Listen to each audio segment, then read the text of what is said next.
Alright, so we're at Casa Grande Mountain, and I'm just waiting for George. He's gonna show up with the mountain bikes, and then we're gonna go for a ride here. I got the stabilizer all hooked up in a little bit different position than normal.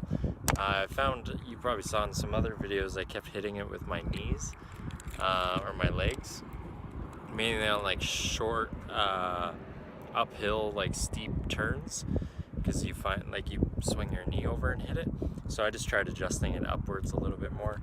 I don't necessarily want to have it mounted right way up and the camera being like here, but I think that's what everyone else does, so we'll see how I like it. I just find like up here it's got a lot more bobble, whereas down here, I mean, it's still got the bobble, but I just feel because of the lower center of gravity or something, it just kind of hangs there a lot better.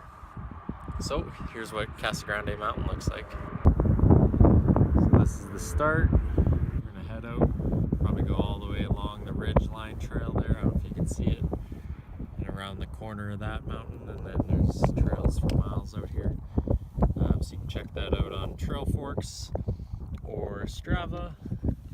Basically you have the town of Casa Grande behind me. And yeah, should be here any minute. Just gotta watch out for cactuses like crazy. You get these jumping cholas here. If you land in a patch of those, you're gonna be suffering. So those are all over this desert here. We actually go through like two little mini kind of forests or clusters of them around the second mountain on a different bike that I've never ridden before. And we'll see how she goes. Let me know down below. This video will probably be no filters and no music, because that's what people want right now. So we'll see if that changes in the future. I might keep doing like the skill points and stuff like that. I don't know, I haven't decided. I don't know if people like them yet or not, but I'll probably keep adding them. It's a lot of work, but it's definitely, I think it's kind of worth it.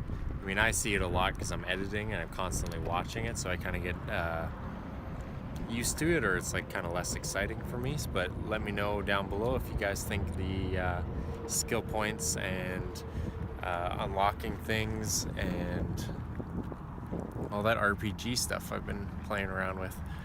So I thought it was something a little different that I could bring to the table. And but if you guys don't like it, then fuck you guys. I won't do it. So yeah, super excited to be here. The sun usually goes down around 5 o'clock. It's 3 o'clock now, so it's gonna start hiding behind this mountain. It'll cool off just perfectly. I think that's why they time their rides for about 3 o'clock. Get about 2 good hours in before the sun really sets, and then about 2.5, 3 hours before it's black out here. But this actually used to be like some crazy drug smugglers like mountain hideaway way back in the 20s or something like that. So that's pretty cool. You can find like thousands and thousands of broken bottles out here. The place is literally littered with shattered glass, and so that's kind of neat. Gangster territory from back in the day. Around the other side here, there's actually some old prison kind of cells or shelters or holding cells, whatever you want to call them, and some bathrooms for the gangs or whatever. It's all built out of stone and it's deteriorated now. They're like not functioning bathrooms, completely rotted out, but pretty cool. The door still works on the one building. You could probably actually still lock people in there if you really wanted. And yeah, so let's get this day on. I'll stop talking, and I'll probably even make this a separate video just from the rides. So check out the ride video, which should come out tomorrow or maybe the same day as you're watching this. It'll be my next video up, Casa Grande Mountain, and check it out. Right here it is, guys. Marin Pine Mountain. It's actually yeah, perfect fit. I feel like it is, yeah. Not too wobbly on the tire pressure? That's all right. No, it feels good. Okay, yeah, instead of offsetting it. I wasn't looking ahead, but I made it, yeah. And the longer seat, that creates more torque, right? Having the, or no, shorter is more torque. for the chainstay? It's just more stability on the trail. And you have less like slapping and stuff, obviously, on a single speed because there's no derailleur. That's awesome. I had them put the cable guides on in case I wanted to add a derailleur. I can. This is mainly for aesthetic purposes, but I wanted to experiment with really long seat stays too in terms of compliance and flex. And do you think titanium flexes more than steel or less? Way more. Way more, but way still more. Just as strong and light. The beauty of titanium is that it'll flex without fatiguing and breaking. Oh, okay. Whereas steel and aluminum must not be allowed to flex. No, because it's done then. That's why they're so stiff. Yeah. And they've got full suspension titanium bikes that have no pivot in the back. It just flexes metal. Wow. Yeah. So you just remove. Where do they? They just put a flat plate down here. Okay. In front of the chain stays between the bottom bracket and the chain stays. And then it's just a shock. Just a flat plate of titanium, and then they have a shock. There's a bike called a Funk, a bike brand called Funk. Yeah. Cycles. And that's who does it. Have you seen that? You've probably seen that loft fork. Yeah. That flexy lofty fork. It's supposed to be quite a bit lighter than your typical shock, right? I've seen 2 of them busted too. Yeah. Those little carbon fiber blades in there, right? Yeah, and they break on the Tour Divide. Really? Unfortunately, yeah. Really Have you done that? No, not yet. Done it, but I've been looking at it. Well, it starts in Canada. I know. Up in Banff. I think it's on my list too. I'd love to do all this, especially after riding across Canada. It's just like opens your eyes to a world of adventure, right? I designed a bike for that. It's getting built right now. I should have it in a couple of weeks. Nice. I call it the Havoc. It's an adventure Binary bike. Havoc. Sweet. Got one called a Hammer, which is really long front center, 160 mil travel in the front, hardtail. That sounds like a little more enduro. 29 plus. You can really rail that thing. Big old fat tire, 160 mil travel. There's nothing else like it. There's nothing else like it that I can see anywhere. It'd be interesting to try. Yeah, a longer shock, but still a hardtail, and not bring the full suspension into it. And I've got a steeper seat tube angle, so the whole cockpit moves forward.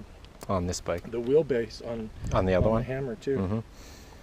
And the wheelbase is really long. It's like 1,250 millimeters. So it gives you a lot more over the bar weight naturally, right? Without forcing it. It just moves you up forward, and it's got relatively short chain stays. It's got shorter chain stays than this. So it's that forward geometry. Thing rides like a Cadillac. It's amazing. That's awesome. I see those guys. I always picture stuff when I'm in Vancouver. You see the guys on the little fake choppers, but they're pedal bikes. They're like this gang of guys that make custom chopper bikes, but they just cruise around out by the beach. But yeah, you just see them when they're all like lined up like those crazy funny bikes, whatever they call them. Just wheel way out front, just like got the stereo on the back. It's kind of the way the Hammer is. It's a 66 degree head tube angle, super slack. It's this mountain keeps going. That's the thing, because I've only ridden. I was crazy enough to ride it once out to the where you stop and look at the gun range. Yeah. And I just never did it again because I kept getting flats from riding around over there. Because that first day, no flats. It's just like perfect ride. You running tubes? Yeah, tubes on the cyclocross bike. Yeah, you can't run tubes out here. My 60 psi pressure. Yeah. Or maybe even higher that day. That's just crazy. Yeah, it was stupid. That stuff's just crazy. But I couldn't afford a mountain bike, so I did what I had to do. My normal self. When you probably, with the way you ride, the things you ride, you probably have to like relax for a couple months and then start tapering back up for crazy rides. And no, I try to organize it a bit. I try to keep the intensity up because you never know when a race could. No, at my age, if you slack off, you really lose it. So if I slack off a little, I lose a lot of ground. So okay. I pretty much can't. That's Jerry's crazy like that. He'll do like 80 kilometers on the road bike and then get on the mountain bike and do like another 45 on the mountain bike all in one day. Yeah. Stuff like that. And I really slowed down. He just turned 60 this past summer. Yeah, he's fast too. Yeah, he'll be back down eventually. Maybe this year. I really slacked off this summer because I just hot. started It was this record job. heat this It was really hot this year too, right? Yeah, and I was coming off shift, and it was just so stinking hot. And I'd get home, you know, and I'd say, you know, the last thing I want to do is go out there and Sweat some more. sweat my ass off on that. Do you have air conditioning in a helicopter?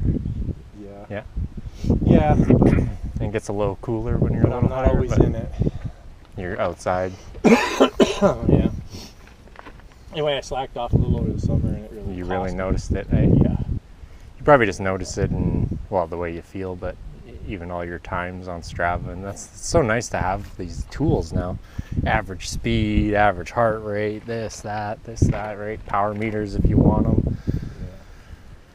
You can really tune yourself up. It's great.